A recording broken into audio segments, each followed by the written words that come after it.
Welcome to Clover's Virtual Dance Studio Podcast, a show where we talk about everything and anything dance. And now, here's your host, Deanna Clover.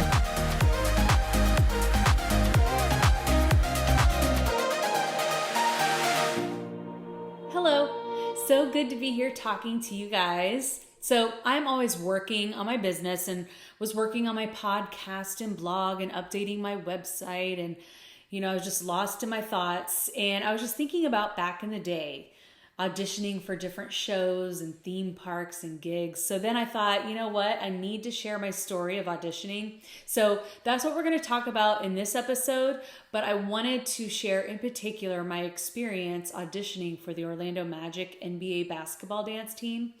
The very first time I auditioned for the Magic was when I was 18 years old. I believe I was definitely still in high school. I was 18. I was new at auditioning, didn't really audition for much, and was not prepared at all. I thought I was, but looking back, I definitely wasn't. I remember I wore my hair down, but the sides pulled up. That was the style back then. And I wore a bike-a-tard. I thought I looked cute. I had never talked with anyone in regards to auditioning before. I never even asked my dance teacher. I don't know why. I don't know. I just never did. I mean, my mom helped me a little bit, but I didn't have like an older sibling that I could talk to and ask all my silly questions. I was the oldest in my family, and I didn't have, like I said, anyone close in my age or a friend that I could look up to and ask my questions. I remember I got cut right away from the audition. I did make it past like the part where we had to do like our splits. They wanted to see if we had flexibility. But yeah, I got cut right away, and my friend did make it to the next round, but did not make the team. The Magic at that time was only around 8 years or so. I think it was about 8 years. So they were still a pretty new team. And you know what? I wasn't really too sad about not making the team. Just because, they were new, and I was like, I don't know what I'm doing. But anyway, I did my thing, and I danced on cruise ships and met my husband. And then, a few years passed. And so the next time, after cruise ships and we were back on land, I decided I'm going to audition for the Magic again. And I was 21 years old. I knew they didn't see the last of me. A few years had passed, and I obviously had more dance experience, so I thought I was ready. I made it to the finals that year, but I did not make the team. Now, in my head at the time, I remember thinking, I'm a better dancer. Why didn't I make the team? I'm a wonderful dancer. They had sparkles on and I didn't. And I'm thinking that shouldn't be a deciding factor if they have sparkles and glitter. So for the next 4 years in a row, I auditioned and only made it to the finals. Each year, the one thing I did do was improve myself every time I auditioned. Whether it was my physical appearance and exercising more, whether it was stepping up my dancing game by going to more classes or stretching more. I worked on my appearance by practicing doing my hair and makeup. I definitely didn't have any experience with hair and makeup, so that was important. Anyway, I stepped up my wardrobe as well. Oh, and yes, I definitely worked on my interviewing skills. I am horrible at interviews, so I needed to practice. Well, guess what? After those few years of auditioning, I finally made the team. 5th time was a charm. I didn't give up. I had to start thinking as one of them. If I was directing a team, which I do have experience in doing that, but if I was directing a team and a group of dancers walked in a room, I'm going to notice the dancer right away that's in shape or put together and stands out. Looks are the first thing. Second is your dancing. Some auditions will have an interview, some won't, but if they do, this is big. You have to practice, because if you don't and you're like me, you're gonna blow it. I've definitely said some interesting things during my interview, and I'm like, why did I say that? Anyway, some companies expect you to speak professionally, especially if you might be interviewed on TV or at an event or out in the public doing appearances. If you're new at auditioning, The sooner you can get over that I'm a better dancer mentality, the better.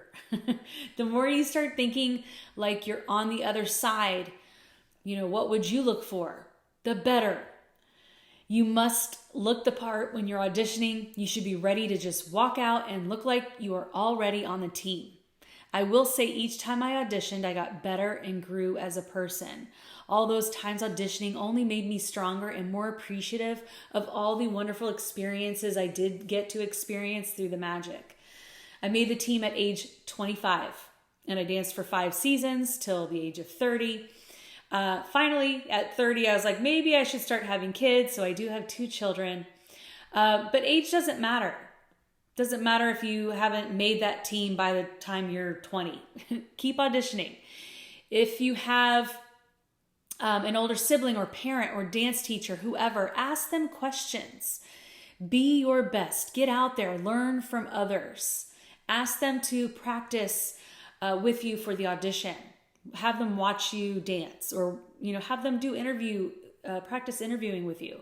Don't be afraid to ask, and don't be afraid of getting feedback.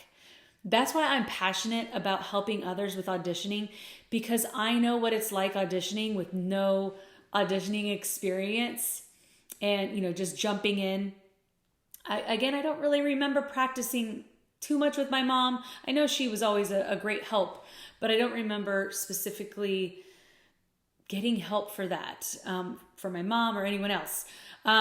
And if you don't get the job the first time, it's okay. Every experience is an experience you can learn from. You can book a one-on-one coaching session with me and we can do a mock interview. I can give you a routine and give you feedback on your dancing or technique or your look or your outfit, whatever. I do have a one-on-one lesson for that. So definitely go to my website. It's deannaclover.com. Go to the store and click on coaching. I look forward to meeting you. If you have any tips on auditioning, please feel free to comment on my social media, whether you are auditioning now or maybe you're a dance teacher and you used to audition, whatever. I'd love to hear your stories. I do post my podcast on YouTube, so you can always comment there. Or if you're a member on my site, you can always share in the members only community. If you have a story you would like to share about your auditioning experience, message me and I'd love to have you on my next episode. Remember, don't give up. Also, parents of children who are auditioning, schedule a one-on-one with me so they can be more confident and prepared sooner than later. Okay, well, that's it for now. I hope you guys got some good information. That was my auditioning story with the magic. And again, don't give up. Whether it's 5 times in a row or 10 times in a row, if it's something you really want, keep going for it and learn from your experiences. Learn each time you go and learn every time you go to an audition. All right, guys. Well, that's it. I will talk to you next time. Have a wonderful day. Bye. Thanks for listening to Clover's Virtual Dance Studio podcast. Please don't forget to like and subscribe, and be sure to join us on social media, including YouTube, TikTok, and more. Thanks again, and keep on dancing.